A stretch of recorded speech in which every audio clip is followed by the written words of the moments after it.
আর supreme কোর্টে স্থগিতাদেশ আসতেই তোড়জোড় শুরু করে জয়েন্ট এন্ট্রান্স বোর্ড। রেজাল্ট বেরোনোর আর 1:30টার সময় রেজাল্টও বের করে ফেলে জয়েন্ট এন্ট্রান্স বোর্ড ইঞ্জিনিয়ারিং এর রেজাল্ট বের করে। এরপরে এমবিবিএস এ ভর্তি প্রক্রিয়া শুরু।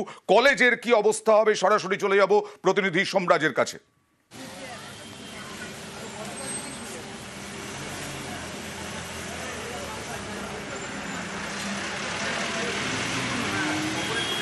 সোমরাজ, শোনা যাচ্ছে?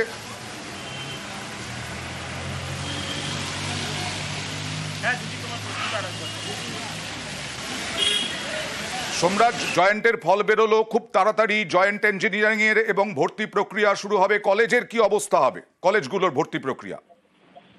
দেখো, রাজ্যের কলেজে স্নাতক স্তরে প্রথম বর্ষে যে ভর্তি প্রক্রিয়া সেটাও আজকে বিকেল 4টের সময় মেধা তালিকা প্রকাশ করে দিচ্ছে রাজ্যের উচ্চশিক্ষা দপ্তর। উচ্চশিক্ষা দপ্তরের তরফে প্রকাশ করে দিচ্ছে রাজ্যের উচ্চশিক্ষা দপ্তর থেকে ছাত্রছাত্রীরা তারা কোন কলেজে সুযোগ পাচ্ছেন সেই সম্পর্কে বিস্তারিত তথ্য পেয়ে যাবেন। মূলত ছাত্রছাত্রীদের যে নম্বর দেওয়া হয়েছে, যে রেজিস্ট্রেশন নম্বর দেওয়া হয়েছে, সেই নম্বরের মাধ্যমেই ছাত্রছাত্রীরা জানতে পারবেন যে তারা কোন কলেজে সুযোগ পাচ্ছেন। ওবিসির যে জট ছিল সেই জটের কারণেই উচ্চশিক্ষা দপ্তর এই প্রথম বর্ষে ছাত্রছাত্রীদের মেধা তালিকা প্রকাশ করতে পারছিল না।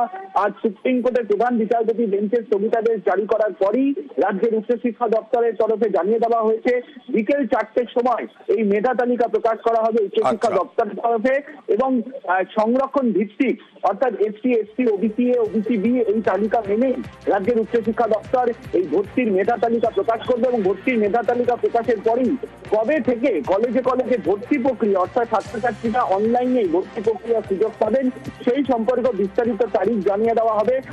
আর এদিকে জয়েন্ট বোর্ডের ইঞ্জিনিয়ারিং এর রেজাল্টও বেরিয়ে গেছে।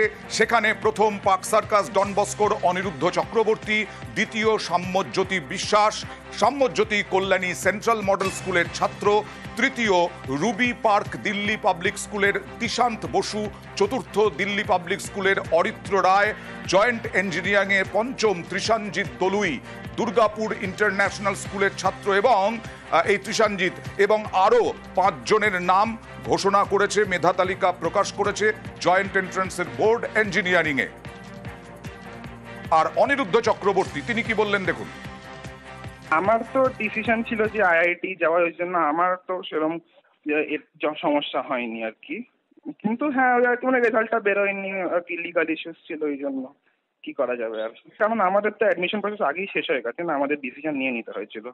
আমাদের তো 1 মাস ক্লাসও শুরু হয়ে গেছে। আমার তো এখন ডিপার্টমেন্ট কম্পিউটার সায়েন্স, ওই জন্য ওইখানেই ইন্টারেস্ট আর কি, কম্পিউটার সায়েন্সে। এবার সবে স্টার্ট হয়েছে, দেখা যাক ভবিষ্যতে কি কোনটা কি ভালো লাগে। হ্যাঁ, আমি এখন খড়গপুরে।